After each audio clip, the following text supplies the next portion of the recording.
Et je suis heureuse d'accueillir aujourd'hui l'Institut Georges Pompidou et la Franco-British Society pour un colloque sur les politiques culturelles du président Georges Pompidou et du Premier ministre Edward Heath, des hommes d'État, de culture, littérature, musique, art contemporain, dont la relation a beaucoup marqué l'histoire l'histoire franco-britannique.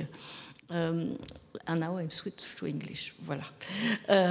Last year, on the 15th anniversary of the death of President Georges Pompidou, for the 120th anniversary of the Entente Cordiale, you organized the first symposium at the Maison Française d'Oxford, and the topic was Georges Pompidou, Edward Heath, on Europe.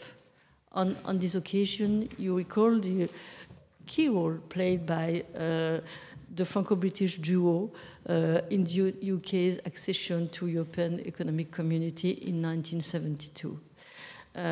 On the days where we are discussing the reset, I think it's very important to keep that in mind.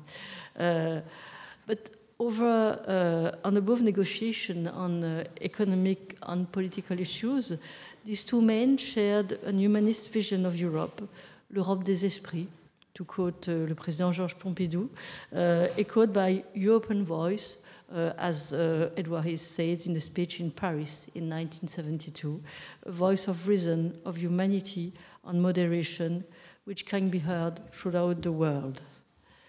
The program you have put together for this afternoon highlights the elective affinities that certainly facilitated the diplomatic dialogue between President Pompidou and Prime Minister Heath. A shared love for culture, both classical and contemporary, a real talent for communicating about it. Poetry, painting, architecture, music were at the heart of their personal life, and they were both fully aware of the asset that represented what we call now soft power. You will be discussing this today. While France and the UK have their own vision and own strategy for cultural action at home and abroad, on very different systems, of course. They are both admired around the world for their influence in this field, and they defend common values through it, including a certain idea of freedom to create and to think. And this year is very important. This is the way why cultural cooperation needs a broader stance, artistic, educational, academic, scientific, is more than ever central to our agenda. Our most prestigious institutions are constantly in link on referencing the ties. Chance or coincidence, I just will take a few examples. Tomorrow, we are welcoming in Paris the président of the Centre Georges Pompidou, Laurent Lebon, le directeur de Sciences Po Paris, Louise Vassy, and the director of Polytechnique, Laura Chaubard, three major players in the Franco-British dialogue between our society, civil society, and it shows how much our civil society are linked these days, and they have to. So in this context, and to conclude, I'd like to congratulate the Institut Georges Pompidou and the Franco-British Society for their fruitful cooperation.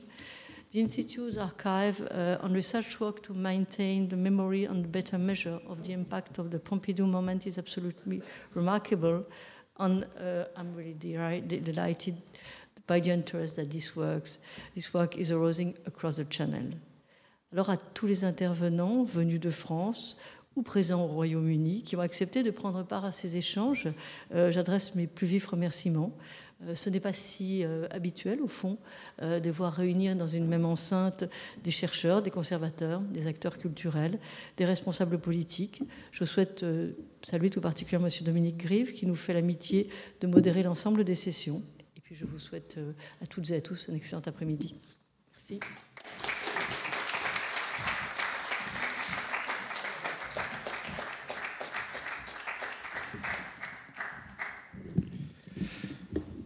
I will deliver a short speech from Mr. Alain Juppé.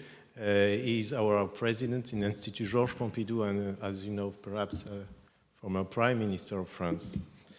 Madame l'ambassadrice, Monsieur le Président Grive, chers membres de la Franco-British Society, Je ne peux malheureusement pas me joindre à vous aujourd'hui à l'occasion de cette journée d'échange toute particulière organisée à l'Institut français de Londres, étant retenu à Paris dans le cadre de mes fonctions de membre du Conseil constitutionnel. Je vous prie de bien vouloir m'en excuser, mais je suis avec vous par la pensée. En tant que président de l'Institut Georges Pompidou, je me réjouis beaucoup de l'organisation de cette rencontre intitulée « Georges Pompidou et Edward Heath, politique et culture en France et au Royaume-Uni », qui s'inscrit dans le cadre d'un partenariat actif de notre institut avec des organisations reconnues comme la Franco-British Society, qui font vivre l'amitié entre nos deux pays des deux côtés de la Manche.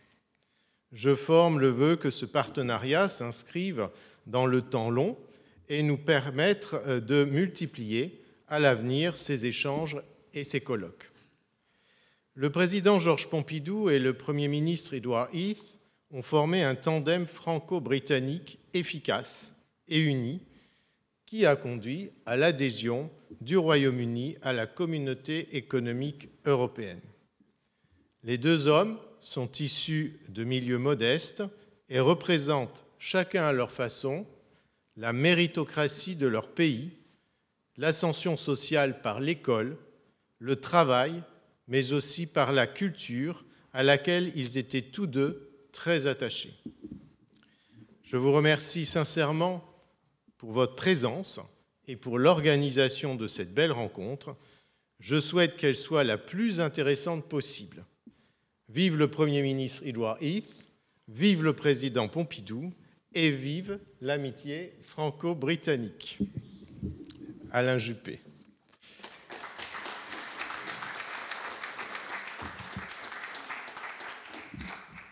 J'ajouterai modestement quelques mots pour rappeler effectivement que l'Institut Pompidou a commencé l'an dernier, je dirais, ses relations avec le Royaume-Uni lors d'un colloque à Oxford, à la Maison française d'Oxford, et nous espérons effectivement poursuivre dans ce sens. Cette année, c'est la politique culturelle qui trouve un écho très récent par la démarche de Madame la ministre de s'inspirer éventuellement donc du National Trust britannique et peut-être que l'an prochain déjà nous pouvons envisager un sujet qui traiterait éventuellement des questions de coopération stratégique.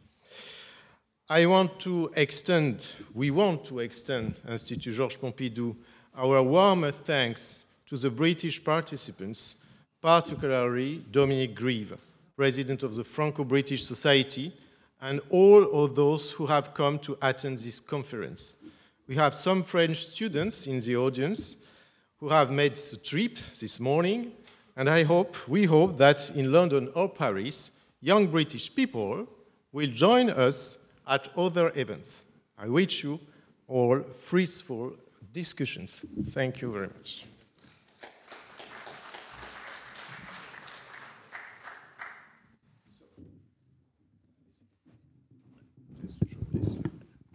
Well, ladies and gentlemen, it is now my task to chair this conference rather than make introductory remarks. So I will go and sit in the middle. We will have our speakers. Each one will come and give their bit. And then on the first section, we'll start with Professor Catriona Seth, and then Bénédicte Fichet and Xavier Brodin, and then we will have a discussion in which hopefully you will all be able to participate. I'm not sure who's speaking French and who's speaking English. As far as I'm concerned, it doesn't matter. But I think there's an assumption that everybody is probably multilingual in this room. But a very great pleasure and privilege on behalf of the Franco-British Society to be involved in this conference. When I heard about it from Olivier, I thought it was an absolutely excellent idea.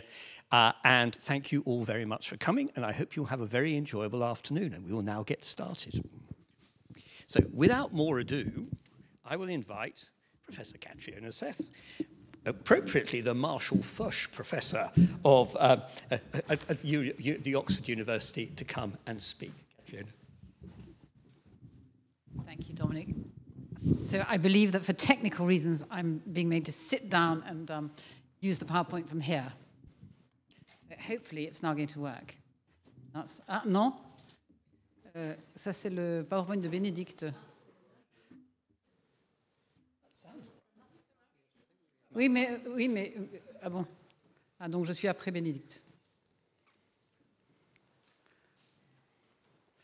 Je suis désolée de déflorer les archives inédites. Hein. On va y arriver. Voilà. D'accord. Alors, je ne suis pas en mode présentateur. Donc, bon, alors je vais commencer sans note dans ce cas-là, par vous parler de Pompidou et la poésie et du choix anthologique en particulier. Alors, vous êtes sûrement nombreux à connaître l'anthologie Pompidou, qui est apparue pour la première fois en 1961 chez Hachette. Et je vous ai simplement donné quelques couvertures sur le PowerPoint pour vous montrer. C'est une anthologie qui a été éditée, rééditée, republiée, retravaillée, complétée, etc. Et c'est une anthologie qui est encore disponible de nos jours. Et c'est assez rare pour être signalé. Hein. Il est habituel que les livres tombent en désuétude, les choix tombent en désuétude au bout de quelques décennies. Donc je crois que déjà, ça nous donne peut-être une idée du succès de ce petit volume. Et lorsque Pompidou donc, évoque son projet d'anthologie, il en parle dans l'introduction, la double introduction du recueil qu'il compile, et il évoque ce qu'il considère comme l'ambition de toute personne qui se met à compiler une anthologie. Et je cite donc ici Pompidou, vous avez la citation à l'écran. Choisir tout ce qui lui paraît digne et capable de provoquer chez le lecteur le choc de la beauté, voilà l'objet de son effort, c'est dire qu'il se trahit lui-même puisqu'il livre le secret de ce qui le touche. Et Pompidou ajoute « Mon ambition est bien de donner ici l'essentiel de notre poésie, c'est-à-dire les plus beaux vers de la langue française, ceux que je trouve tels sans doute, mais avec l'espoir qu'ils le sont vraiment. » Et je crois qu'on tient déjà là une partie de la vision qu'a Pompidou de la poésie ou de la littérature en général. Pour lui, la littérature doit être capable d'engendrer un choc, mais un choc qui est avant tout esthétique. C'est la beauté qu'il recherche. Donc ce n'est pas, par exemple, de faire frémir quelqu'un. C'est vraiment la beauté qui lui paraît être le plus noble sujet ou le plus noble moyen de fonctionner de la poésie. Et lorsqu'il parle de donner les plus beaux vers de la langue française, il y a un jugement de valeur. Mais ce jugement de valeur, Pompidou le qualifie puisqu'il dit que ce sont les vers qu'il trouve tels et quand même qu'il espère être tels. Donc il y a une idée surplombante de la beauté. Les beaux vers sont ceux sur lesquels, quelque part, tout le monde s'entendrait. Il y aurait véritablement une beauté littéraire pour lui. Ah. Alors, quelles anthologies y avait-il avant l'anthologie de Pompidou? Alors, il évoque dans sa préface l'anthologie de Marcel Arlan, mais qui est une anthologie très personnelle, donc je n'en parlerai pas. Et je voudrais simplement signaler deux choses ici, en faisant un petit saut par le Royaume-Uni, c'est qu'il y a une grande tradition anthologique au Royaume-Uni, et en particulier, tous les Britanniques connaissent le Oxford Book of English Verse, donc qui, pour la littérature anglaise, est vraiment considéré comme la Bible en termes poétiques, régulièrement complétée, rééditée, etc., qui a été publié pour la première fois en 1900. Et Oxford University Press, qui a publié cette anthologie, a également ensuite décliné l'idée avec toute une série d'anthologies par période, par exemple, the Oxford Book of 19th Century Verse, mais aussi par genre littéraire ou par domaine de langue. Et il y a donc depuis 1907 un Oxford Book of French Verse. Donc c'est quelque chose qui existait et qui a une valeur, je dirais, quasi canonique et qui existait en tant que tel avant l'anthologie de Pompidou. Et en soi, c'est intéressant parce que je crois que la France, lorsque Pompidou se lance dans son travail anthologique, n'a pas le même rapport à l'anthologie de poésie que la Grande-Bretagne. Quels sont les autres concurrents possibles de Pompidou quand il se lance? Eh bien, on a les plus beaux poèmes français de René Laloux, paru en 1946. Alors c'est un choix assez personnel. Je vous ai donné les noms. Vous avez beau, comme moi, être lecteur, et pour certains d'entre vous lecteurs de poésie, je vous défie de réciter du Jean Pellerin ou du Charles Guérin sans vous reporter à vos notes. Si vous en avez. Donc c'est un choix personnel et je dirais qu'il n'a pas énormément marqué. Parmi les autres anthologies auxquelles Pompidou va faire la concurrence, il y a une autre anthologie, elle, qui pour le coup est véritablement, je crois, celle un petit peu contre laquelle il écrit. Pompidou, dans sa préface, égratigne à plusieurs reprises Gide, hein, qui vient de mourir. Et il égratigne Gide en disant qu'il y a des choses que Gide a jugées et qui ne sont pas, qui montrent qu'il ne comprenait pas la poésie quelque part. Il ne le dit pas aussi clairement, mais c'est ce que ça entend. Alors l'anthologie Gide, qui est encore disponible de nos jours en Pléiade, est disponible de nos jours en tant qu'œuvre de Gide. Là aussi, c'est dire la Pléiade ne considère pas que c'est l'anthologie représentative de la poésie française, mais bien que c'est un choix d'un grand auteur intéressant. Et dans l'anthologie Gide, il y a 77 auteurs, donc un nombre, on va le voir, qui n'est pas si différent que ça du choix de Pompidou. C'est une anthologie qui est relativement conventionnelle, mais qui a quelques découvertes. Hein. Il y a les stances de Léonard, par exemple, qu'on ne trouve pas dans les autres anthologies, et ainsi de suite. Il y a, je crois, un autre élan anthologique à l'œuvre à la même époque. Et ça, c'est l'élan anthologique produit par une enquête menée auprès des auditeurs de la RTF. Et Soupeau et Chouquet présentent ce qu'on appelle les 200 plus beaux poèmes de la langue française. Donc on a demandé aux auditeurs quels sont les plus beaux poèmes, selon vous. Et ce qui est intéressant ici, c'est que ce sont donc des poèmes choisis par une multitude de gens, par ceux qui se sont auto-déclarés amateurs de poésie et qui, pour la plupart, ont une éducation extrêmement scolaire, ne sont pas spécialistes de la poésie. Donc on verra là que c'est une démarche anthologique différente de celle de Pompidou, l'agrégé de lettres qui a toujours aimé la littérature, ou de Gide, écrivain, et ainsi de suite. Mais là encore, 70 auteurs, donc vous voyez, c'est un nombre assez habituel. L'anthologie de Pompidou donc s'inscrit sur cet horizon-là. Et quand il dit qu'il entreprend son anthologie, et il en parle là encore dans l'introduction, il explique sa démarche. Pourquoi entreprendre une nouvelle anthologie de la poésie française, sinon d'abord pour soi-même? La passion de la poésie dont on me prédisait lorsque j'étais enfant qu'elle passerait a persisté au-delà du milieu du chemin de la vie, avec les italiques qui marquent l'allusion, bien entendu, à Dante. Et là encore, je dirais un propos qui est un propos de lecteur, un propos de lecteur réfléchissant sur sa propre lecture et étant dans une démarche véritablement, je dirais, d'amateur au sens le plus noble du terme de la poésie.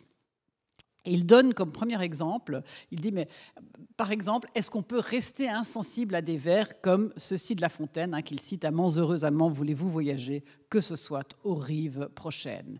Et il dit, il faut être français pour comprendre ces vers, on ne peut pas les traduire. Il y a quelque chose du charme indéfinissable de la poésie dans ces deux vers-là.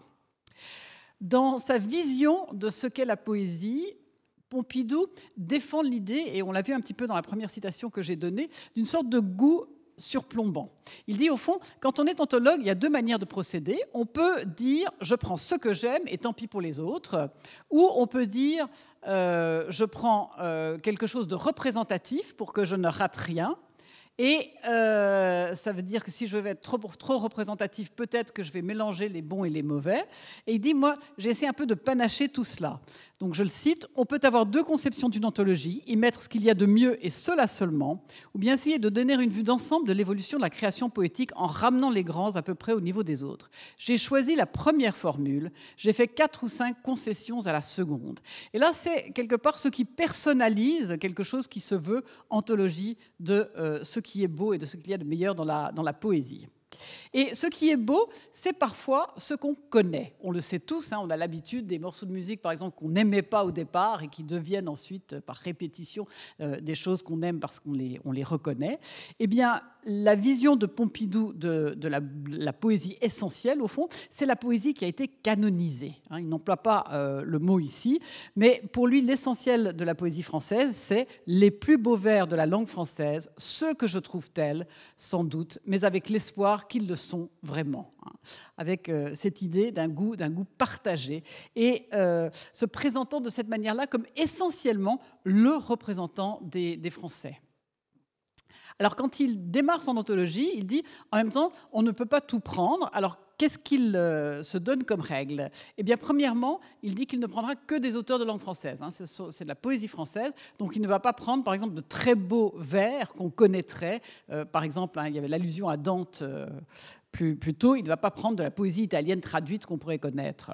Et il dit aussi que son anthologie, et c'est là qu'on retrouve le pédagogue, hein, celui qui a longtemps été enseignant, il veut que les gens puissent lire la poésie. Donc, il ne veut pas les choses, il ne veut rien de trop compliqué à comprendre. Et il dit, une des démarches, c'est bien entendu de moderniser la langue, parfois. Donc, enlever aux vers anciens le plus possible de ce caractère archaïque qui leur donne du charme aux yeux de quelques-uns, mais crée à beaucoup une difficulté supplémentaire de lecture. L'anthologie doit être abordable. Et l'anthologie doit être abordable. Pourquoi? Eh bien parce que le but est vraiment de provoquer l'émotion chez le lecteur.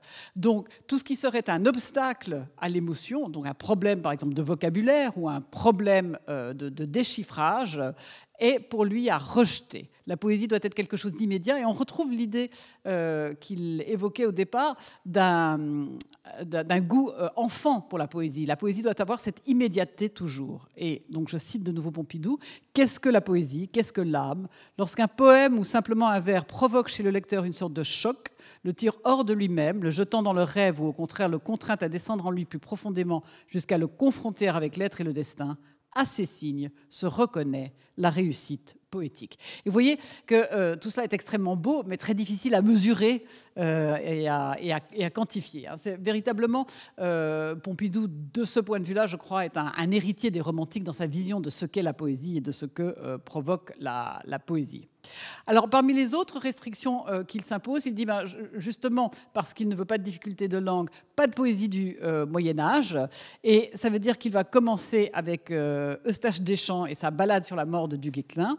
Et il finit avec Éluard. Et je pense que ce n'est pas par hasard que le dernier poème, c'est La puissance de l'espoir d'Éluard. Je crois qu'il y a quand même un choix aussi significatif dans le titre. Je pense qu'il a voulu finir sur cette note-là. Autre restriction au refus qui peuvent étonner, un refus catégorique de la poésie en prose, donc pas de Baudelaire en prose, pas de Lautréamont, etc. Non, la poésie, c'est vraiment le vers. Et deuxième chose, là encore, qui peut étonner quand on se souvient, bien entendu, par exemple, de l'amitié entre Pompidou et Senghor, pas d'auteur vivant.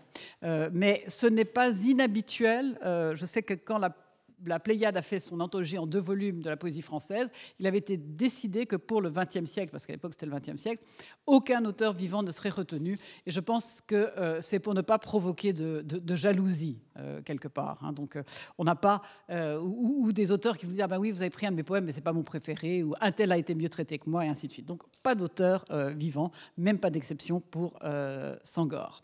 Alors, quelles sont les caractéristiques de cette anthologie? Eh bien, je pense qu'on voit, et j'ai utilisé le mot déjà, on voit l'approche pédagogique de Pompidou vraiment à toutes les étapes. Mais en même temps, c'est intéressant, on voit aussi l'homme. C'est quelqu'un qui n'hésite pas à dire ce qu'il aime et pourquoi. Donc, d'un côté, on a, bien entendu, on a du Victor Hugo, parce qu'il faut avoir du Victor Hugo, et ainsi de suite. Mais après, par moments, comme on dirait familièrement, il se lâche un peu dans l'introduction pour déclarer ce qu'il aime réellement, ce qui le touche réellement. Par exemple, Baudelaire, il dit Baudelaire, là est de toute poésie ce qui me touche le plus. Et dans les choix peut-être un peu inattendus, il y a par exemple une scène du Misanthrope de Molière, parce qu'il dit quand même, je ne vais pas passer à côté de Molière, et des auteurs considérés maintenant comme ne figurant peut-être pas parmi les plus grands, comme Toulet, mais qui est un poème plus récent, évidemment, il est plus proche chronologiquement de Pompidou. Alors, c'est l'anthologie Pompidou, l'anthologie de Georges Pompidou, mais on devrait peut-être dire que c'est l'anthologie de Pompidou et Domergue.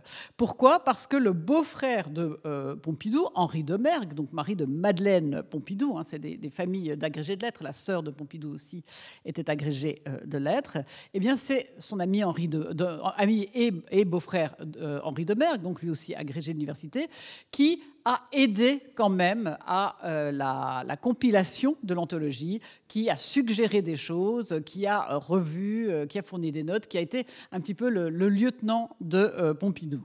Et il y a des cassettes d'entretien qu'a l'INRP à propos justement de ce travail pour ceux que ça intéresse particulièrement.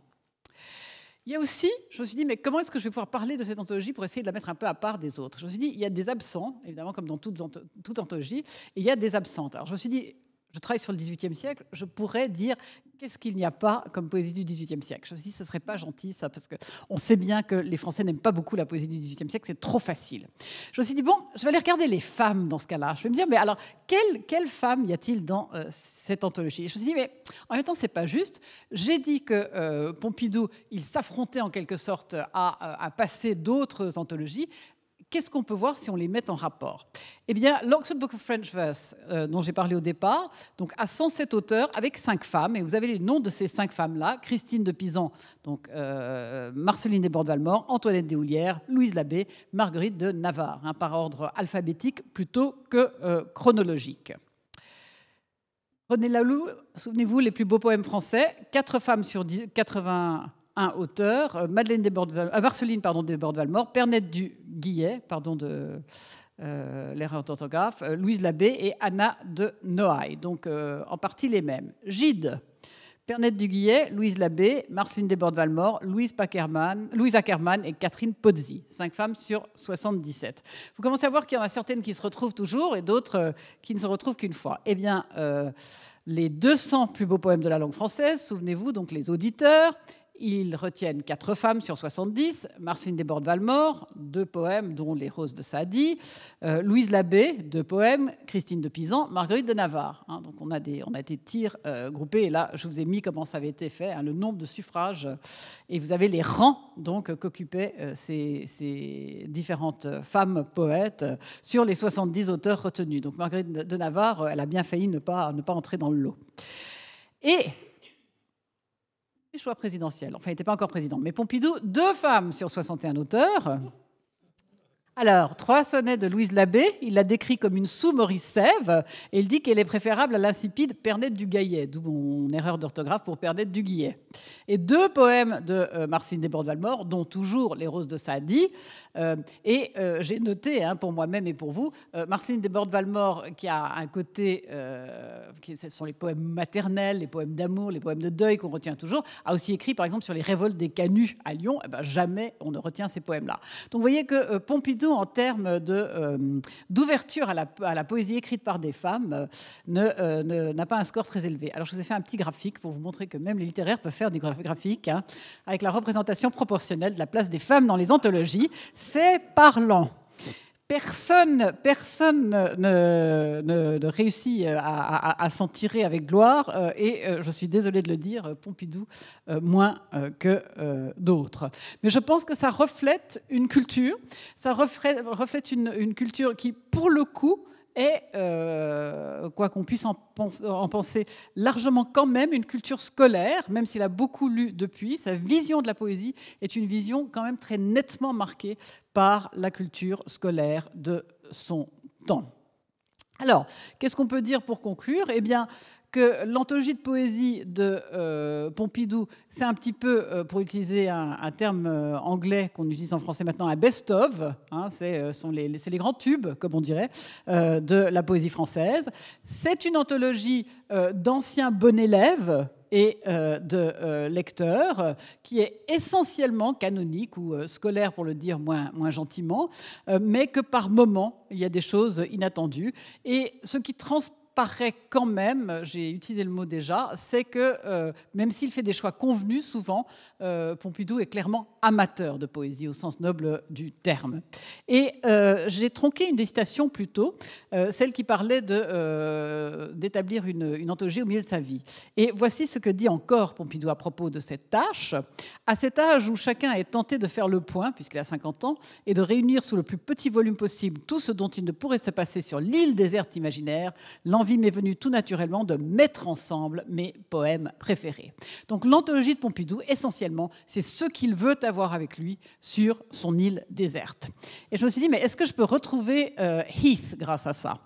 Eh bien, je pense que oui. Ceux d'entre vous qui vivent en Angleterre depuis très longtemps savent qu'un des programmes les plus populaires de la radio anglaise sur BBC Radio 4 s'appelle Desert Island Discs.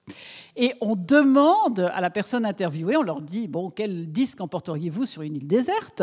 Et on leur dit à la fin aussi, on vous donne la Bible, on vous donne Shakespeare, mais vous avez également le droit d'avoir un livre avec vous. Donc Edward Heath a fait partie des invités. Et Edward Heath, on lui a dit, qu'est-ce que vous voulez emporter avec vous comme livre ? Alors il a dit, ah ben moi c'est simple, je veux Hansard, je veux les débats parlementaires. Alors on lui a dit, non, les débats parlementaires, ça ne compte pas. Il a dit, ok, est-ce que je peux avoir une anthologie avec tous les plus beaux tableaux impressionnistes ? Alors on lui a dit, d'accord, vous pouvez avoir un beau livre illustré avec tous les plus beaux tableaux impressionnistes. Et je vais simplement, pour terminer, parce que vous vous dites que finalement les Britanniques ne font pas le poids par rapport à cet homme d'État littéraire qu'était Pompidou, je vais aggraver encore le cas britannique en vous signalant que Madame Thatcher a demandé un manuel de survie. Je vous remercie.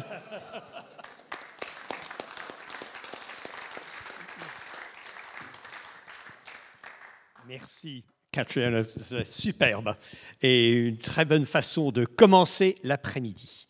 Et donc maintenant, je vais passer à Bénédicte Fichet, à Le couple Pompidou. Le monde de la création et de la culture et présentation de documents inédits.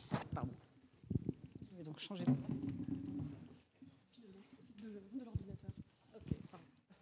Bonjour à tous. Vous avez pu voir le PowerPoint déroulé en avant-première. Vous le voyez, il s'agit de présenter des documents inédits. Il ne m'était pas possible de traverser la Manche avec des archives originales, donc ce sera à partir d'un PowerPoint que je vais essayer, dans le temps de parole qui m'est imparti, de vous donner envie de venir nous voir à Paris, aux Archives nationales, et de voir combien les ressources dont nous disposons sont riches pour connaître la vie de Georges Pompidou, et en l'occurrence, pour ce qui nous occupe cet après-midi, le thème du monde de la création et de la culture.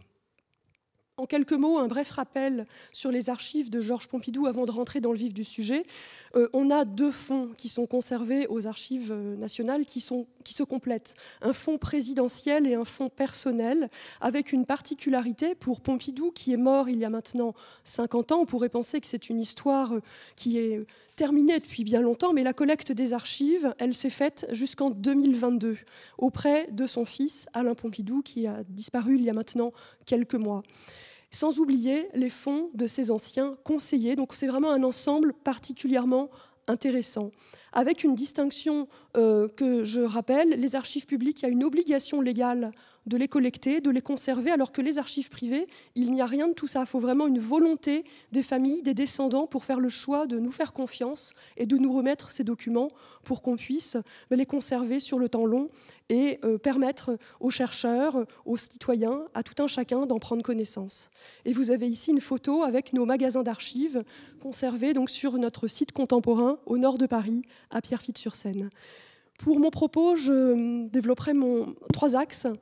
Étudier à Paris un nouvel environnement culturel, parce que Georges Pompidou, il vient d'un milieu modeste, il est fils d'instituteur, et ça n'allait pas de soi que d'avoir la vie qu'il a eue par la suite. D'insister également sur le fait que ça n'est pas Pompidou tout seul qui s'intéresse à la culture, mais bien un couple de collectionneurs, amis des artistes, et enfin revenir sur son action quand il est à l'Élysée pour promouvoir les arts. Vous voyez ici Georges Pompidou avec ses camarades de Cagnes à Paris, dans le jardin du Luxembourg, et on reconnaît notamment sur la photo Léopold Sédar Senghor, dont il était question juste avant mon intervention. Et pour connaître ces années de jeunesse, on a un support particulièrement intéressant, c'est la correspondance avec un ami de jeunesse de Pompidou, Robert Pujol, qui n'a pas connu une postérité particulière, mais qui a laissé plus de 200 lettres. Et il faut imaginer, ce sont des adolescents, des jeunes adultes qui s'écrivent tous les jours. Aujourd'hui, si on transpose, ça serait de la conversation sur WhatsApp. Ils s'écrivent même parfois plusieurs fois par jour pour raconter leur quotidien, leurs découvertes. Et c'est comme ça qu'on peut voir comment le jeune Pompidou, d'âge à peine 20 ans, va découvrir la capitale et tous ces nouveaux attraits qui s'offrent à lui. Et vous voyez ici, donc il est pensionnaire pour ça. Il fait son hypocagne à Toulouse, mais il est admis en Cagne. Il est boursier au lycée Louis-le-Grand, et c'est depuis le lycée Louis-le-Grand qu'il écrit la plupart de ses lettres. On est ici en 1929, donc il vient tout juste d'arriver à Paris. Je ne l'ai pas rappelé, mais Pompidou, il est né en 1911, donc il n'a même pas 20 ans. Il va donc partager ce quotidien, et ici, il partage justement ses sorties au théâtre. J'ai dû te dire combien j'étais sortie emballée de la représentation d'Amphitryon 38. J'ai écrit à Valentine Tessier, qui joue Alcmène. Idéalement, elle m'a répondu, m'invitant à aller la voir dans sa loge. Alors, on ne le voit pas forcément au niveau des dates, mais quand il va voir Amphitryon 38, ça vient de sortir au théâtre. C'est vraiment l'actualité du moment à laquelle il participe. Et on voit dans une autre lettre qu'il partage encore une autre sortie au théâtre. Hier, je suis allée au théâtre de la Michaudière voir Le sexe faible de Bourdet. Pièce très intéressante, satire sociale assez forte et très amusante, admirablement jouée. Et puis le théâtre est joli et les robes des actrices. Tu ne peux pas te faire une idée des robes qu'on crée pour le théâtre. Je te jure, l'élégance parisienne n'est pas un vain mot. Donc on sent qu'il est complètement fasciné par cet univers qu'il découvre. Et ici, j'ai pris quelques morceaux choisis parmi cette abondante correspondance où il parle de toute cette littérature qu'il découvre, bien sûr, par obligation scolaire, il est en prépa, mais également par passion. Catrionin y faisait allusion juste avant moi, c'est vraiment un enthousiasme très fort. Ici, il dit qu'il vient de finir le Lys dans la vallée, donc avec Balzac. Ensuite, qu'il a encaissé l'éducation sentimentale de Flaubert, mais que c'est merveilleux. Donc on est vraiment en temps réel avec Pompidou à faire toutes ces découvertes. Et maintenant, je lis aussi Anna Karénine, ou plutôt je relis, et c'est très bien, et etc. etc. Peut-être qu'il déteste le roman anglais, mais effectivement, on voit qu'il s'intéresse vraiment à tout type de littérature. Au-delà de savoir quel type de littérature il va retenir, c'est cet enthousiasme pour la littérature. Je lis beaucoup en ce moment. Giraudoux, Églantine, c'est épatant, théâtre de Courteline, je me marre comme un veau. Juste en dessous, je lis avec fureur. Donc c'est vraiment toutes ces expressions très vivantes qui nous font plonger avec Georges Pompidou dans ces années d'études.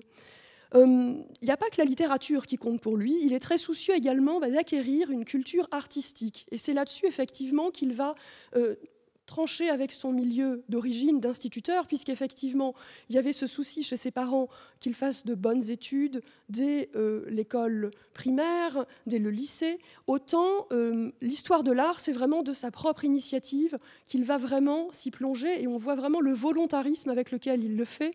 Nous sommes tout à fait grotesques par notre ignorance artistique, bien que nous nous piquions d'être artistes. J'ai l'intention l'an prochain, que tu le veuilles ou non, de me payer un plan détaillé du Louvre et de le bûcher avec grand soin en parcourant les salles les unes après les autres, avec lenteur et en essayant de comprendre. Et si je peux arriver à connaître quelques peintures, on fréquentera les ateliers, car je crois qu'il faut connaître les détails du métier pour pouvoir parler de peinture sans dire trop de bêtises. Sculpture, idem. Pour ce qui est de la musique, il est bien entendu que nous essaierons de nous initier, non sans besoin. Il y a des concerts merveilleux et nous les fréquenterons. Il faut savoir qu'à cette époque-là, son ami est resté dans le sud de la France et qu'il espère pouvoir le faire venir pour poursuivre ses études également à Paris. Et un peu plus tard, là, on fait un bond dans le temps. En 1936, Georges Pompidou est désormais agrégé des lettres. Il est dans son premier poste à Marseille, il est marié, mais il partage toujours à son vieil ami Pujol ses découvertes, et notamment qu'il vient de s'acheter quelques disques de Wagner ou de Debussy qui te charmeront. Donc ça peut paraître anodin, mais pour l'époque, acquérir des disques de cette façon, on le voit, c'est vraiment quelque chose que l'on partage. Et vous pouvez également remarquer sur le papier en tête, Docteur Cahour, à Château-Gontier, c'est le papier en tête de son beau-père, puisque son beau-père était médecin. Ici, vous retrouvez Georges Pompidou avec ses camarades de Cagnes, et dont encore Léopold Sédar Senghor. Ici, à nouveau, je fais un bond dans le temps pour vous montrer la pile de correspondances que nous avons entre Pompidou et Senghor, c'est-à-dire des années de prépa jusqu'à la toute fin de sa vie. Et là, c'est assez touchant parce qu'on est le 16 juin 1969, le lendemain de son élection présidentielle. Léopold Sédar Senghor, c'est un président de la République depuis 1960. Mais c'est à son vieil ami Georges qu'il écrit tout simplement en précisant bien que c'est une lettre entre nous et que viendra par la suite la lettre officielle de président à président. Donc c'est aussi cette connivence qui est très intéressante à retrouver dans les archives.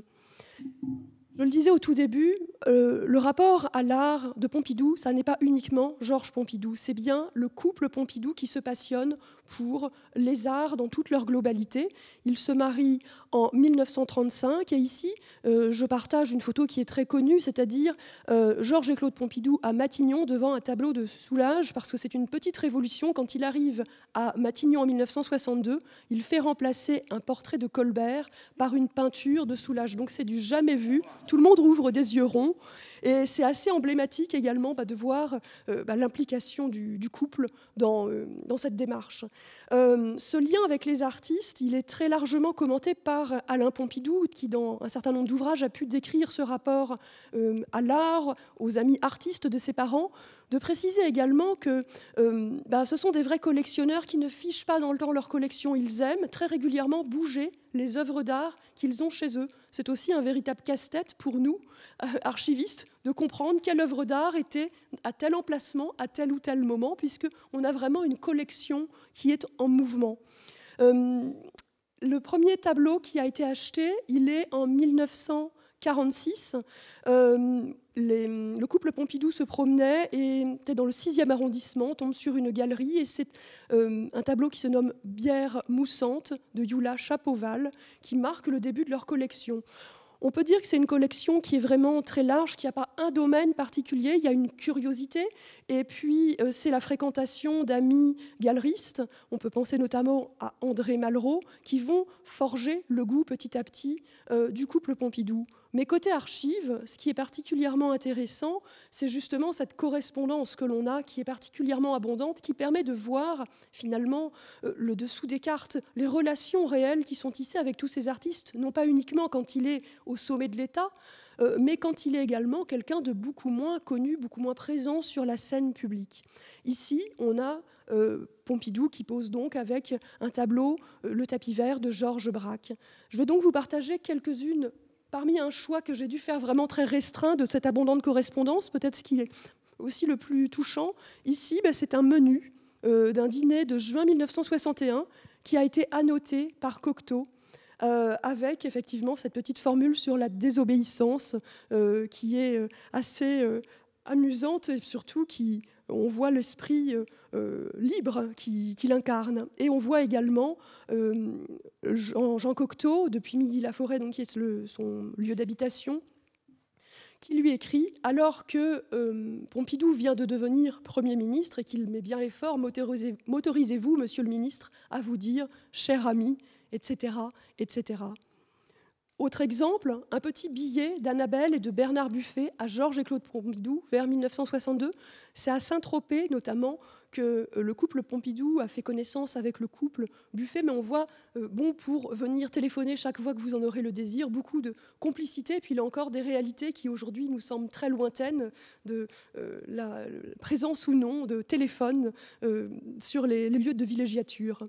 Ici, c'est Paul Gut qui écrit en 1962. Paul Gut, c'est un ami de jeunesse puisqu'il était un condisciple à Louis le Grand, mais où on voit également que la relation s'est poursuivie au long cours. Un autre exemple avec Nina Kandinsky, qui remercie pour le charmant accueil et le souvenir extrêmement agréable de la rencontre, avec également la proposition de renouveler, de voir l'atelier de Kandinsky. Et j'ai un exemple là aussi qui est très spectaculaire. Si c'était les vraies archives que je vous avais apportées, vous verriez que ce sont un papier un petit peu épais avec une encre qui est quasiment calligraphiée. C'est une lettre assez spectaculaire qui est en 5 pièces. Ici, vous avez la première et la dernière de Georges Mathieu à Georges Pompidou, cette fois-ci à l'occasion de son élection présidentielle. Qu'il me soit permis, monsieur, de vous dire combien je me réjouis de vous savoir au sommet de l'État, etc., etc. Un dernier exemple avec Armand. On est en 1969 et à nouveau on est dans le contexte post-présidentiel et où on voit que les relations ne sont pas des relations de circonstances créées depuis l'élection, mais bien la continuité finalement de ce qui est en place depuis déjà un certain temps. Pompidou, le couple Pompidou va également marquer son temps une fois à l'Élysée. Ici, on voit Madame Pompidou lors d'une visite au Louvre et en 1972, et on retient souvent de cet épisode le réaménagement de l'Élysée. Avant même de parler du réaménagement de l'Élysée, c'est déjà de voir que Pompidou est très sensible à l'organisation de cet hôtel particulier du XVIIIe siècle qui n'a pas eu de travaux depuis près de 10 ans. Le général de Gaulle estimait qu'il y avait d'autres priorités au niveau financier, et on pourrait penser que Pompidou n'a fait que mettre de l'art contemporain, c'est beaucoup plus complexe que ça. C'est-à-dire qu'il a cherché aussi à redonner de la cohérence aux pièces pour qu'il y ait vraiment un joyau qui reprenne pleinement vie. Ici, vous avez le Salon Doré, qui est le bureau présidentiel, avec à la fois la continuité, c'est-à-dire le bureau de son prédécesseur, et des petits détails qui montrent quand même le rôle de collectionneur de Pompidou, avec notamment une tête khmer qui est posée sur la cheminée.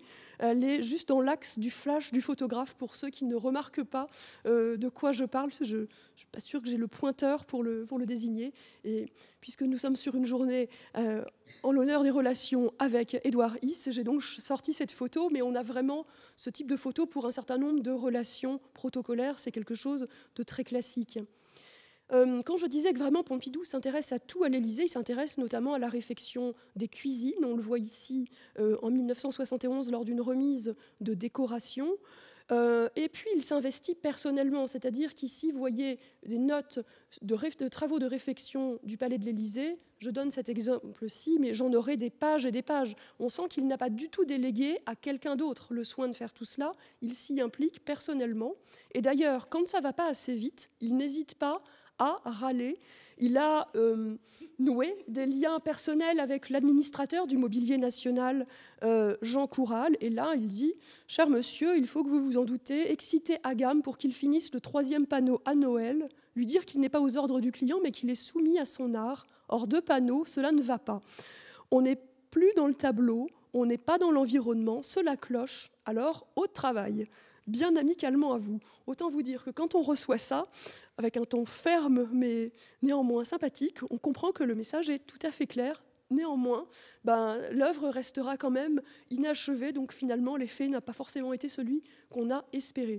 On a principalement 4 pièces qui ont été réaménagées. Le salon cinétique qui a été partiellement réalisé par Agam, et notamment le salon, la salle à manger et le fumoir par Pierre Paulin. Et ici, vous voyez cette salle à manger avec l'éclairage, 9000 tubes de verre qui sont tout à fait spectaculaires. Et pour l'anecdote, ce salon qui n'a pas été restauré depuis 50 ans, c'est dans les projets du Mobilier National actuellement de les restaurer, puisque effectivement, ça nécessite quand même un entretien très important pour que ces 9000 tubes de verre gardent tout leur effet. Ici, vous voyez vraiment que ces salons servent, excusez-moi, avec notamment une réception en l'honneur d'Hilda Heinemann. Et vous voyez également le salon 100 personnes, où on voit vraiment l'agencement du mobilier et des œuvres d'art. Le couple Pompidou détonne en faisant ces aménagements et il fait la une de Paris Match, exclusif, avant leur départ pour les USA, chez les Pompidou à l'Élysée, 16 pages en couleur. Parce qu'effectivement, ça peut faire sourire, mais nous avons très peu de photos en couleur. C'est assez rare pour l'époque, c'est le début des photos prises en couleur. Et on a effectivement pour l'occasion un reportage. On a également un journal, le Connaissance des Arts, qui pour l'occasion a aussi été invité à l'Élysée pour couvrir tout cet ensemble tout à fait inédit qui est présenté à l'Élysée. Pour montrer également l'importance de l'implication de Pompidou sur son temps présidentiel pour promouvoir les arts, ça a également été d'impulser l'organisation d'une exposition qui a été assez contestée en février 1972. Il voulait faire au Grand Palais une grande rétrospective de 12 ans d'art contemporain et il en confie le soin à François Matet, dont il précise un petit peu les objectifs. J'ai souhaité que l'on organise une exposition sur l'art vivant en France. Tout d'abord, en quoi cette exposition rend-elle service à l'État ?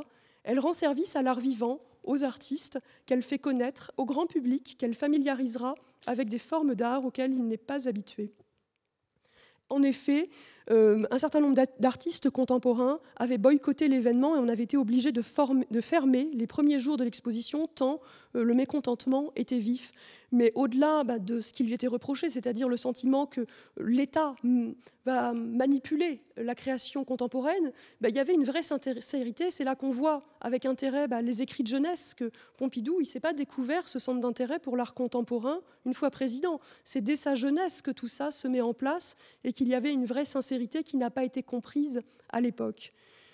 Et puis, dernier point auquel je ferai allusion pour illustrer cette implication auprès de la création artistique, c'est que dès 1969, Pompidou souhaite réaménager les halles, puisque tout l'aspect commercial a été déménagé vers Rungis.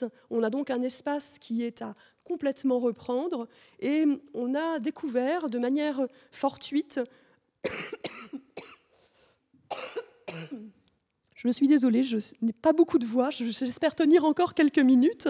Un conseil restreint en région parisienne, sur la région parisienne. Un conseil restreint, c'est un format réduit du Conseil des ministres, c'est-à-dire qu'on a un sujet donné et les acteurs précisément concernés qui vont être appelés. Et dans ce dossier conseil restreint, on a un petit papillon. C'est vraiment comme le petit papier qu'on fait passer à son voisin quand on est à l'école ou n'importe où.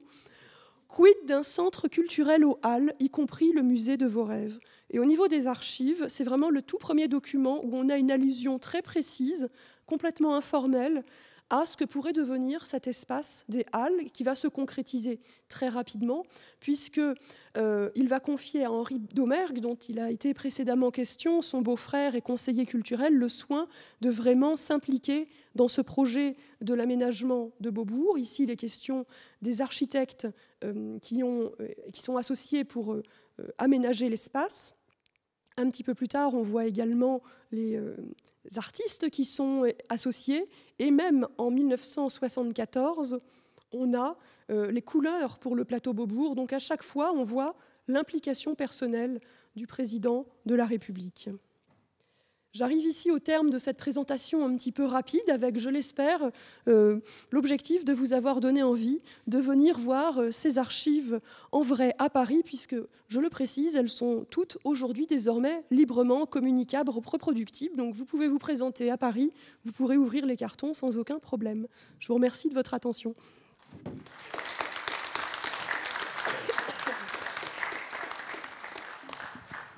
Merci à toutes sortes de choses dont je ne connaissais rien. Et voilà, c'est ce qu'il y a de mieux quand on vient à une conférence de ce genre.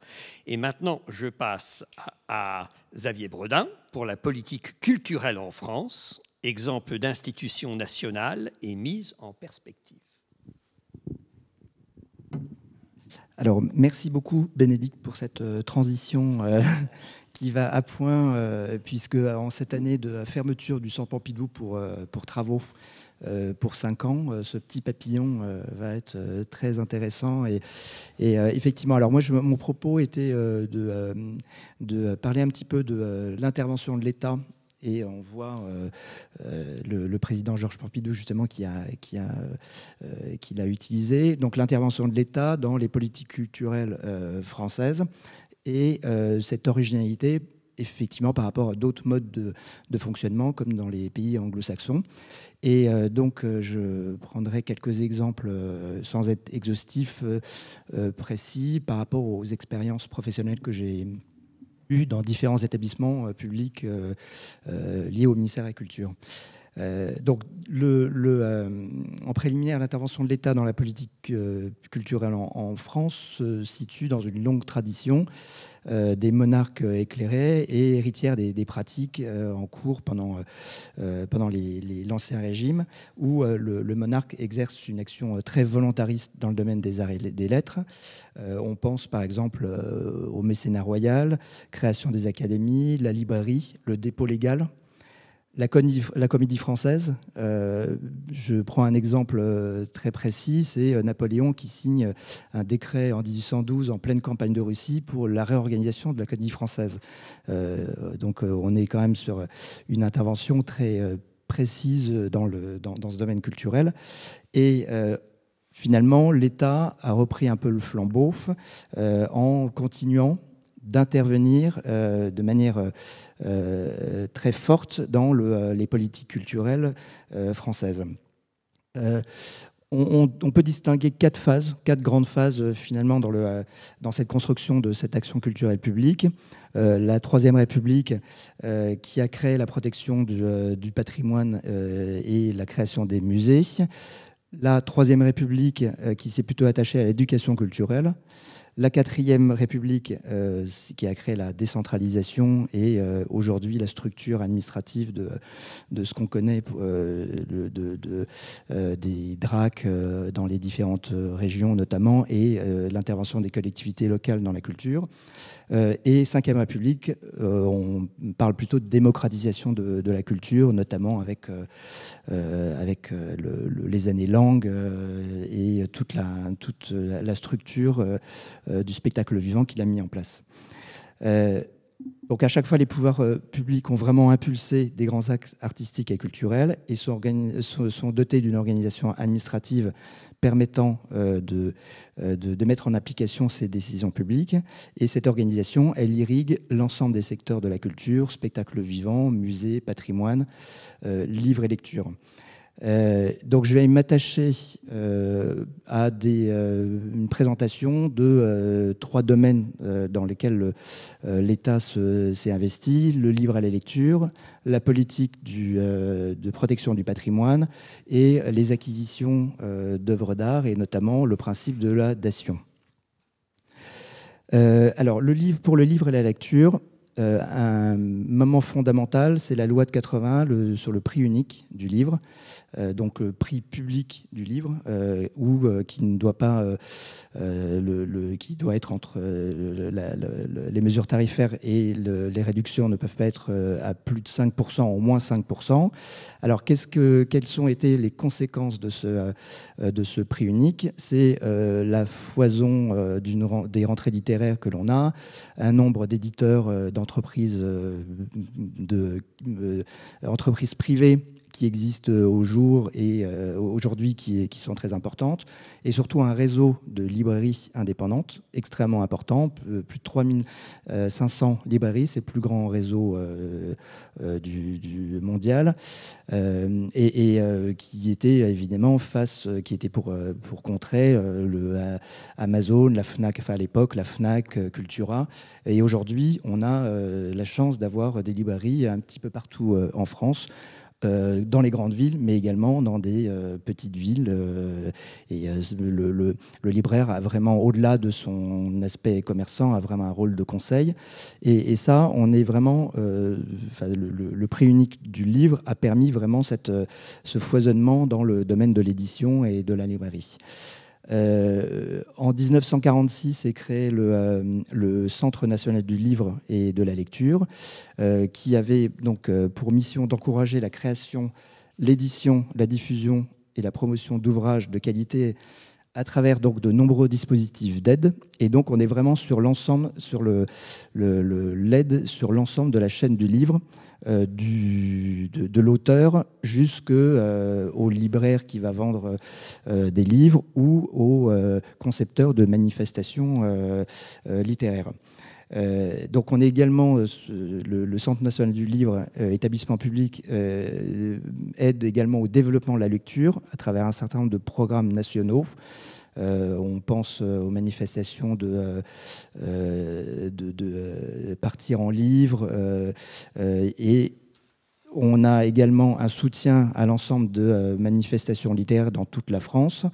Donc les plus grandes, on pense au Festival d'Angoulême pour la BD, mais également le livre sous les arbres en Auvergne et en Ardèche, qui chaque année, grâce au soutien du Centre national du livre et aux subventions à l'association qui a créé cette manifestation, on a chaque année un rendez-vous pour les lecteurs autour de grands auteurs.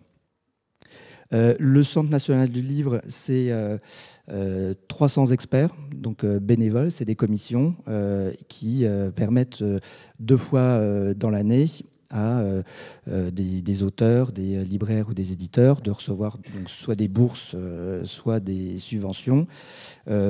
Pour exemple, en 2024, le CNL a alloué 2950 aides pour un montant total de 22 millions d'euros.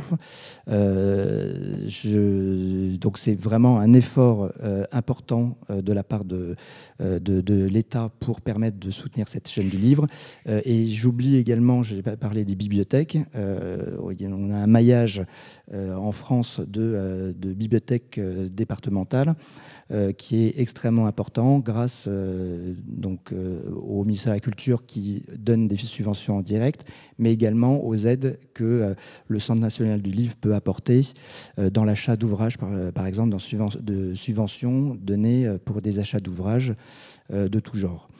Donc voilà, l'intervention de l'État et le soutien apporté à la chaîne du livre est très important pour qu'on ait ce maillage de livres et lecture en France. Autre soutien important de l'État dans le domaine du culturel, c'est la protection du patrimoine. Et elle date du 19e siècle. Alors, dès les premières années après la Révolution, il y a un sursaut qui se fait suite au vandalisme et aux destructions faites par la population et par les révolutionnaires. Et très rapidement, dès 1792, on connaît l'abbé Grégoire qui invente le terme de vandalisme, et une sorte de protection du patrimoine se met en place, en tout cas un intérêt pour garder en place des monuments qui permettent l'éducation des populations pour montrer ce que l'ensemble de l'Ancien Régime avait fait. Et c'est vraiment à cette époque-là que naît cette idée de mémoire de la pierre, avec notamment l'invention du musée, avec Alexandre Lenoir, par exemple, qui met en place les prémices du Louvre. Et très rapidement, on met en place des comités qui permettent de définir des listes de monuments à protéger, pour arriver dans les années 1830, avec Guizot, ministre de Louis-Philippe, qui met en place une première protection des monuments, avec la création également de l'inspecteur des monuments historiques. Personnage très important encore aujourd'hui dans la politique du patrimoine. On pense notamment à Mérimée, Ludovic Vitet. Et c'est une période extrêmement intéressante parce que en même temps naît la photographie, Et donc, très rapidement, une commission est mise en place et on commande aux inspecteurs une mission héliographique de photographie de tous les monuments qui ont un intérêt dans toute la France. Donc on a aujourd'hui la chance d'avoir tout un ensemble de clichés qui permettent de voir l'état de ces monuments au milieu du XIXe siècle, et qui est une source très importante, notamment pour les architectes des monuments historiques ou les restaurateurs, et qui permet de voir l'évolution des monuments au cours des siècles. Ces clichés existent toujours. Ils ont fait l'objet d'ailleurs d'expositions dans plusieurs monuments du Centre des monuments nationaux, j'y viendrai tout à l'heure, il y a 3 ans ou 4 ans de ça, et c'était vraiment extrêmement intéressant de pouvoir voir l'état d'origine de ces monuments. Cette mission héliographique, c'est plus de 600 clichés de 175 monuments, donc c'est énorme pour l'époque. Enfin, ils étaient 2 inspecteurs pour toute la France, et donc c'était vraiment un travail de fourmi pour établir cette liste.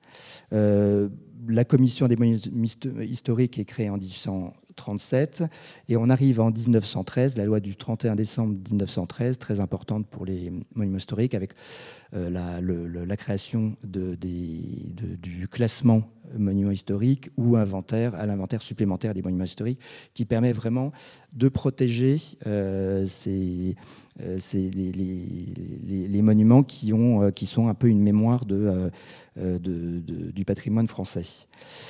En 1914, 10 juillet 1914, est créée la Caisse nationale des monuments historiques, qui en 1930 devient, on y ajoute les sites, c'est-à-dire qu'en fait, on parle à la fois de protection du patrimoine monumental, mais également du patrimoine naturel. Et ça aussi, c'est très nouveau de protéger non seulement l'architecture, mais également tout l'environnement de jardins qu'il y a autour, et ce qui nous permet aujourd'hui d'avoir des lieux avec des jardins magnifiques, Azelle Rideau, Villandry, qui n'auraient pas été, sans cette protection, qui n'auraient pas été dans les états que l'on connaît aujourd'hui. Donc cette Caisse nationale des monuments historiques des sites devient en l'an 2000 le centre des monuments nationaux. Quelques années après, on a parlé de MONUM, mais je ne sais pas si vous avez entendu parler de. Enfin, c'était un acronyme qui permettait d'avoir une marque sur le centre des monuments nationaux. C'est pas resté très longtemps. Mais alors, donc, les missions qui lui sont confiées, mettre en valeur le patrimoine qui est confié au centre des monuments nationaux, en développer l'accessibilité, assurer la qualité de l'accueil. Et en fait, aujourd'hui, c'est 110 monuments, un peu plus de 110 monuments, qui vont également jusqu'au XXe siècle, un certain nombre de bâtiments architecturaux des années 20-30 qui sont protégés, et qui forment vraiment un ensemble et un réseau très fort. Le Centre des monuments nationaux gère par exemple l'Arc de Triomphe, le Mont Saint-Michel, le Azelle Rideau, donc un certain nombre de lieux emblématiques, mais aussi des lieux beaucoup plus petits. Je pense dans la région centre, le château de Tassy, le château de Fougères-sur-Bièvre, dans le Tarn-et-Garonne, l'abbaye de Beaulieu en Rouergue. Et en fait, le principe, c'est la péréquation, c'est-à-dire qu'en fait, les gros monuments qui rapportent beaucoup de recettes, qui ont beaucoup de public, Arc de Triomphe, Sainte-Chapelle, Notre-Dame, permettent de financer l'entretien et l'ouverture au public de lieux beaucoup plus... la maison Georges Sand à Nohant ou la maison Clémenceau en Vendée. Donc c'est vraiment un établissement public très, très, très important dans le domaine du patrimoine, et qui repose également sur, au-delà donc la péréquation financière, sur la mutualisation des moyens et des projets. C'est-à-dire qu'il y a une centrale à Paris qui permet d'apporter l'expertise financière, juridique, administrative, ou en termes de montage de projets culturels à l'ensemble de ces 100 monuments dans toute la France qui n'ont pas d'équipe sur place suffisamment importante pour monter des projets. Donc c'est vraiment un établissement public dépendant du ministère de la Culture très, très important. Aujourd'hui, c'est 11 millions de visiteurs sur l'ensemble de ces 110 monuments. C'est à peu près 1500 agents et un budget de 260 millions d'euros, financé à 40% par des subventions du ministère de la Culture, et le reste, c'est de la billetterie, des recettes domaniales, du mécénat, de la vente de produits dérivés.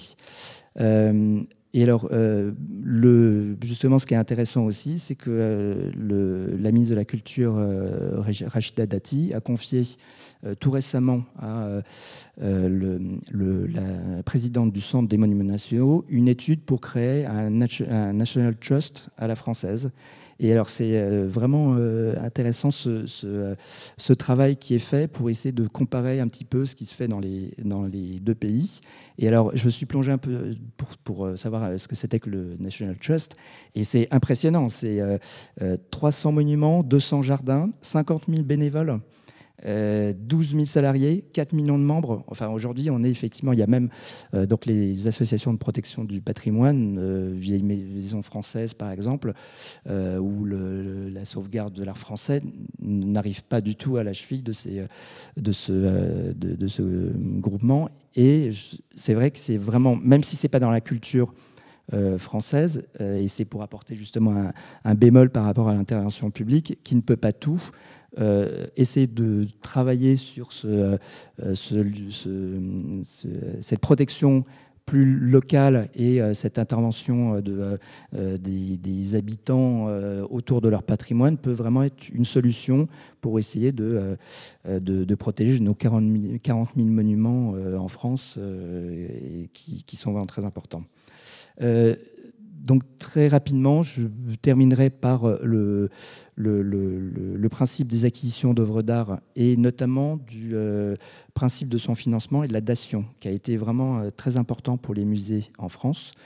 Donc les acquisitions d'œuvres d'art des musées se fait soit à titre onéreux, donc sur budget et subventions du ministère de la Culture ou de recettes de billetterie des établissements publics autonomes, ou par ce qu'on appelle les libéralités, donc c'est tout ce qui est dons, legs, et qui permet donc aux donateurs des réductions d'impôts, qui constitue finalement un financement indirect de l'État, puisque l'État déduit un impôt qui aurait dû rentrer en recettes fiscales. Donc c'est ce qu'on appelle un financement indirect, et qui a permis vraiment de développer les collections françaises de manière très, très importante. C'est aujourd'hui, les dons libératés, c'est le principal moteur des acquisitions dans les musées français. Une autre originalité du droit français, c'est le principe de préemption qui permet également que l'État puisse récupérer un certain nombre d'œuvres majeures. Évidemment, la préemption ne se fait pas comme ça au hasard. On est vraiment sur des œuvres majeures qui permettent d'enrichir les collections et surtout d'apporter une histoire de l'art importante et des chaînons manquants dans les collections françaises. Et ça, c'est très important pour nous, musées, d'avoir cette possibilité. Donc en matière de financement, soit c'est des subventions publiques qui sont versées par le ministère, soit dans les décrets de constitution des musées nationaux, il est indiqué qu'ils doivent utiliser un pourcentage de leur billetterie pour des acquisitions. Et alors, le dernier principe qui a vraiment permis de construire des collections nationales très importantes, c'est la dation. Donc en fait, c'est le principe, c'est acquitter, c'est de pouvoir acquitter en nature par le biais de remise d'œuvres d'art des droits de succession, des droits de mutation ou des droits de partage. C'est-à-dire qu'en fait, les ayants droit d'un artiste permettent de ne pas payer de droits de succession et en contrepartie, ils donnent un certain nombre d'œuvres qui permettent d'enrichir les collections nationales. C'est grâce à ça que le musée Picasso s'est ouvert. Le Musée national d'art moderne, on a des dations historiques, Marc Chagall, la dation Brancusi, avec aujourd'hui l'atelier Brancusi qui est malheureusement démonté, mais qui va être remonté en 2030 à la réouverture du Centre Pompidou, et non plus cette fois-ci dans un atelier à part, mais à l'intérieur des collections. Le mur breton également, qui est une des œuvres majeures des collections nationales et de nos collections XXe siècle. Et en fait, on s'aperçoit que depuis 1972, la création du Musée national d'art moderne, on a une focale très importante qui a été faite grâce à ces dations et à ces dons. Quelques chiffres. En 1977, à la création du Centre Pompidou, il y avait 17 000 œuvres. Aujourd'hui, on est à plus de 150 000 œuvres. Alors, j'en parle et je m'arrête également là-dessus. C'est qu'aujourd'hui, on est en train de faire un déménagement de 150 000 œuvres.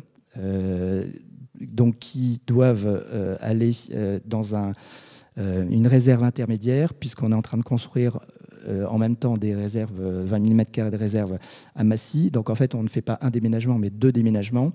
Et ces 140 000 œuvres, c'est 3 ans de semi-remorque quotidien pour réacheminer les œuvres à Massy dans une nouvelle réserve. Donc c'est un travail phénoménal. Les équipes sont aujourd'hui vraiment très...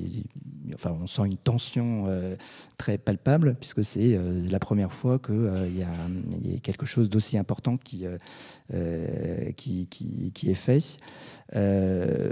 En moyenne, les musées, le Centre Pompidou et d'autres musées, c'est 2000 acquisitions par an, et 85% de ces acquisitions sont faites par donation. Et heureusement qu'on a cette possibilité, parce que c'est vrai que, compte tenu, notamment dans l'art contemporain, du marché de l'art et des prix de certaines œuvres, les subventions de l'État ne pourraient pas, enfin, on ne peut pas se mesurer aux grandes fondations privées. Donc ça nous permet d'enrichir vraiment les collections nationales. Donc voilà un panorama très rapide et pas du tout exhaustif sur quelques points de cette originalité d'intervention publique dans la politique culturelle française à mettre en perspective par rapport à d'autres dispositifs plutôt anglo-saxons et d'autres politiques. Voilà, merci beaucoup.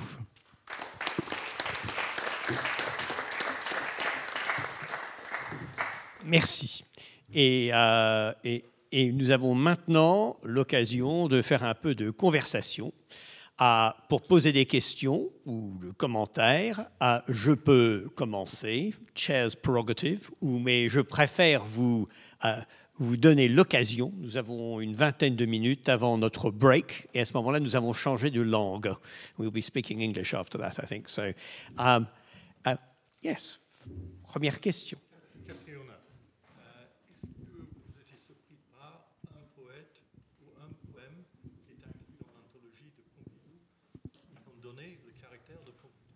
Did you hear that? Sorry. No, in the back. In French, was Catriona surprised by any poem she found in Pompidou's anthology? Alors, merci de la question. Je ne m'aventurerai pas sur le caractère de Pompidou, que je connais trop mal pour répondre à cette question. Mais Je dirais que ce qui m'a frappé, c'est que c'est un homme de son temps, à bien des égards. Et je pense que s'il refaisait la même anthologie maintenant, il n'y aurait pas forcément les mêmes choses dedans pour quelqu'un qui, comme lui, serait un homme passé par l'agrégation, etc. Par exemple, Sully Prudhomme, 1901, premier prix Nobel français, enfin premier prix Nobel au monde, écrivain français. Je pense qu'on se dispenserait de l'inclure. Valéry. Pompidou aime Valéry. Valéry, maintenant, on y est un peu plus hermétique, par exemple. Donc, autant, je pense qu'il y aurait des constantes. Par exemple, Baudelaire, qui est le grand homme de Pompidou, je crois, serait tout à fait là. Les Verlaine, les Rimbaud, etc. Donc, je pense qu'il y aurait un corps commun. Je pense aussi qu'il y aurait, ce qu'il n'y a pas beaucoup chez lui, de la poésie du XVIIe. On aime beaucoup plus la poésie du XVIIe maintenant qu'au milieu du XXe siècle, et plus encore ceux qui sont passés par le système scolaire, donc les Saint-Amand, les voitures, des gens comme ça. Malherbe, etc. Donc je pense que la distribution serait un peu différente. Et de ce point de vue-là, je crois que votre question est excellente parce qu'elle permet de réfléchir à l'anthologie à la fois en tant qu'expression d'un goût individuel et en tant qu'expression aussi d'une génération. Parce que Pompidou, en écrivant cette anthologie, en compilant cette anthologie, il est aussi le porte-parole de sa génération. Il est aussi le porte-parole de ceux qui ont eu la même éducation que lui, je crois. Et je pense que c'est vrai pour nous tous, mais c'est particulièrement vrai pour quelqu'un comme Pompidou. C'est Olivier, je crois, à l'ouverture, qui rappelait que l'ascenseur républicain avait vraiment fonctionné pour Pompidou par l'éducation. Je pense que ça c'est un des points importants. L'autre point important, je crois que c'est que Pompidou a ce goût de la littérature vissé au corps et il ne se conçoit pas, en quelque sorte, détaché de ce goût de la littérature. Et c'est pour cela que la dernière citation qui disait qu'en quelque sorte, c'était le livre qu'il voulait emporter sur son île déserte, c'était lui, à ce moment-là, disant ce qu'il voulait, ce qu'il était, s'exprimant sans phare aussi, et que peut-être lui-même, 20 ans plus tôt ou 20 ans plus tard, n'aurait pas fait les mêmes choix. Donc je n'ai pas répondu à votre question, mais je trouve qu'elle a suscité des réflexions intéressantes dont je vous remercie. Autre question. Quelqu'un ?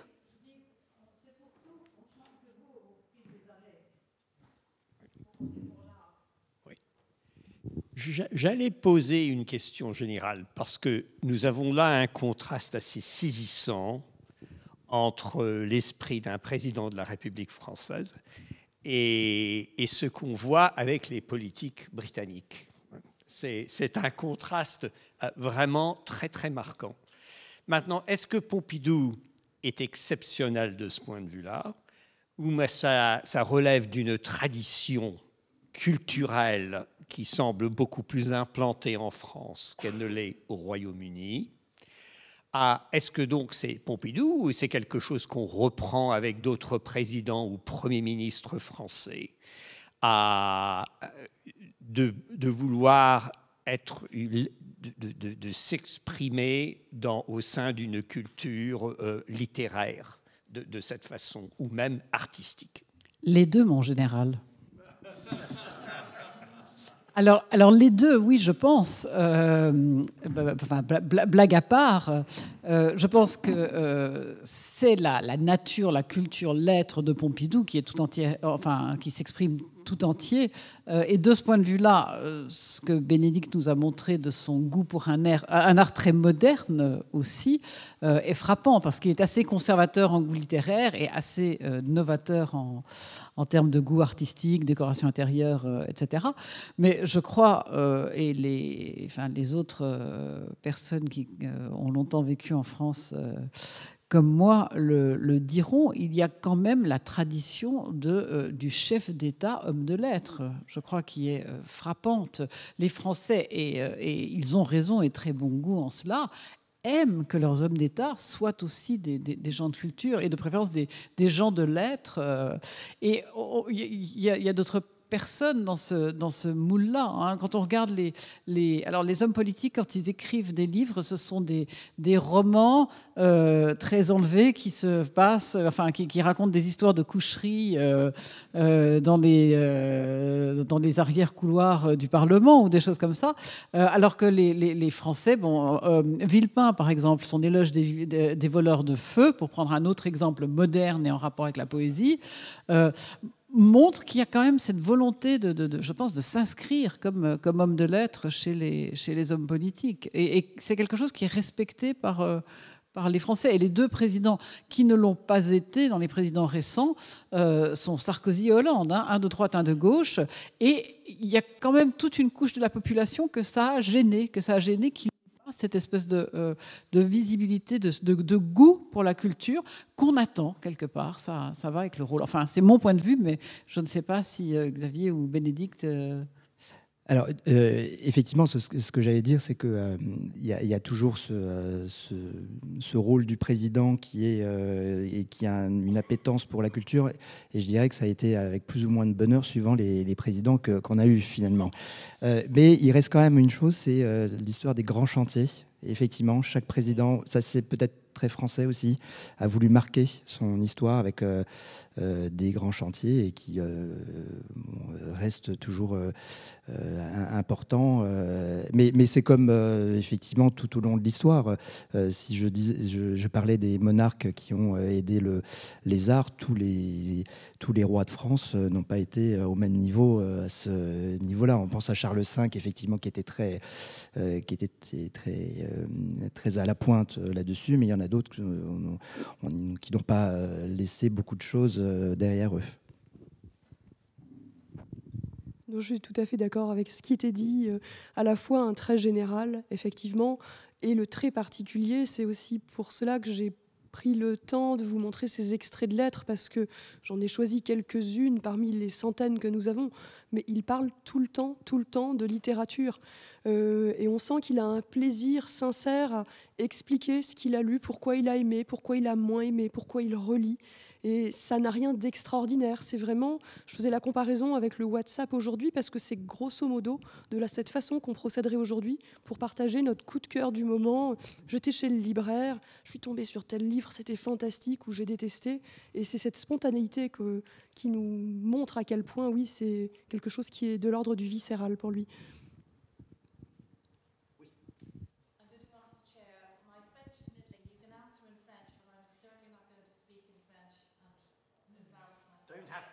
We can do translation if necessary. I don't want to be going off piece, but it's talking here about two colonial powers that kind of mix and come to some kind of entity. I'm just looking for a comparison. So when Queen Elizabeth was really cultivating the Commonwealth as her post-imperial gift to the former colonies, with Pompidou being so well-read and cultured, was any of this, Renaissance man, was any of this reflected out to the francophone, or was it quite French-centric? I take from you it wasn't Paris-centric, but I wonder was it concentrated on the main geography of the patrimony? One of Pompidou's best friends was Léopold Sédar Senghor, who was, of course, a head of state, exactly, of Senegal, and a poet himself. And I think, and Bénédicte, who has the archives in hands, will doubtless be able to confirm this. There are exchanges of letters between Senghor and Pompidou, and it's very much a friendship between two individuals and two individuals who love literature. But I think it is also respect, of a statesman for another statesman. And I think that would be one of the ways in which there is definitely, I think, a link between France's colonial past and Pompidou's practice of and love for contemporary literature. I don't know if Bénédicte voulait peut-être rajouter quelque chose. Ou... Je vais le faire du coup plutôt en français, puis je vous laisserai traduire. Dans la relation à Senghor, c'est vraiment au départ des relations d'amis de jeunesse. Et dans leur correspondance, il y a tout ce qu'il y a de plus anodin de ce que deux amis proches s'écrivent. Il n'y a pas forcément de réflexion qui vont aller au-delà. Après, quand on parle, quand ils sont sur des postes officiels avec toute l'équipe qui va les entourer, on n'est plus du tout dans la même dimension. Mais en revanche, du point de vue des archives qu'on conserve, on ne peut pas leur faire dire plus que ce qu'elles contiennent. Il y a vraiment une proximité franche, mais j'irai pas au-delà, en tout cas, de ce que j'ai pu en voir. You follow that, saying effectively that towards Senghor it was a friendship, and it was really a youthful friendship. So it didn't have a dimension of projecting French culture. Of course, Senghor was in the sense of the epitome of French culture, even though he was president of an African state. So he was a very, very interesting and surprising individual himself. Can I just add a little bit to that? It's a comment. We have time. We have. I met a lovely young man. So I started going to France in the 70s and the 80s when I was doing a bit of French politics in French politics. And I met a lovely young gentleman from Le Gabon, and he explained to me, he had beautiful French, he explained to me that Rousse, when he was an educationist, insisted that it was absolutely the best French could be spoken. The education was going to be the best education. I think that makes it easier for the francophonie to actually be proche and mix. But you're right on another basis, because as I found, having been brought up bilingual in this country and never having lived in France, when I was sort of a teenager, my early 20s, people would say, well, you speak perfect French, but it's the sort of French of the 1950s. And I went out when I was Attorney General to Morocco, and I found myself sitting next to mon homologue, the Attorney General of Morocco, and he'd been to the Lycée de Rabat. And it was exactly the same. He was speaking perfect French, but untainted by the language of students or anybody else.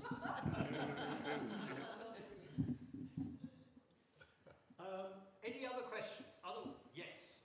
I'd like to ask a question about the subtitle here. It's politics and culture in the two countries, and draw a link between the two, which is how far do you think that Georges Pompidou used his kind of interest in modern art, architecture, furniture and so on, as a vehicle to project himself consciously as different to his predecessor, General de Gaulle? And how far was that meant to suggest that he was more in touch with contemporary society? C'est peut-être Xavier qui est le mieux placé pour répondre. Donc la question de savoir si Pompidou, dans sa politique culturelle, voulait se démarquer de Gaulle.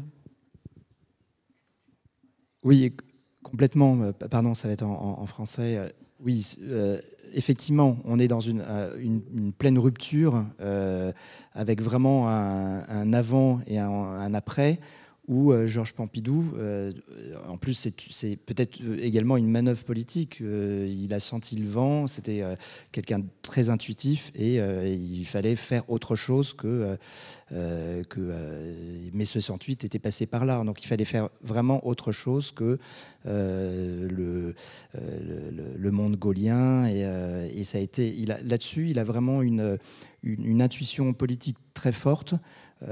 Et d'ailleurs, on le voit encore quand on travaille sur les archives du Centre Pompidou et la création du Centre Pompidou. Ça a été vraiment une révolution complète, mais il a tenu bon. Il n'y a aucun de ses ministres ou de ses conseillers qui l'ont vraiment appuyé quand il a eu cette volonté. Et en plus de construire ce lieu en plein Paris, en plein centre de Paris, à quelques centaines de mètres de Notre-Dame de Paris. Et c'est ça qui est vraiment intéressant. Et je pense que c'était un vrai visionnaire et parmi tous les présidents français.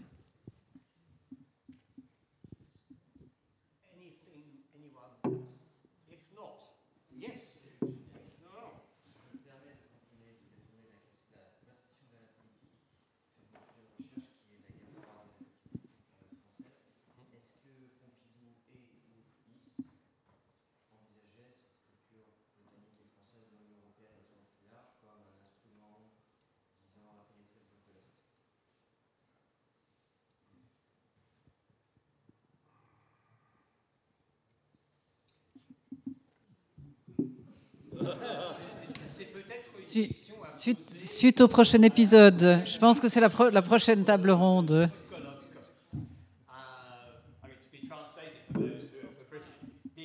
Did Pompidou see this expression of culture and part of his rapprochement with Ted Heath as being part of a projection of Western European culture towards the countries still at that time under Soviet domination? That may well be a very interesting topic to pick up in the next session. Je pense que la prochaine session sera peut-être le moment de le faire. Je suis conscient qu'il fait très chaud.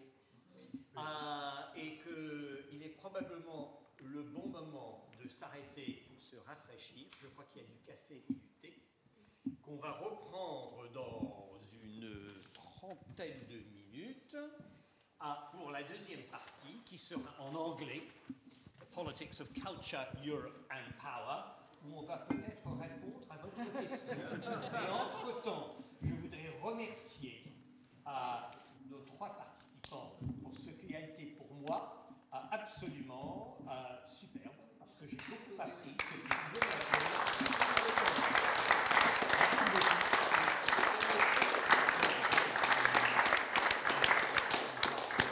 Tea time. Probably Jack is off time as well.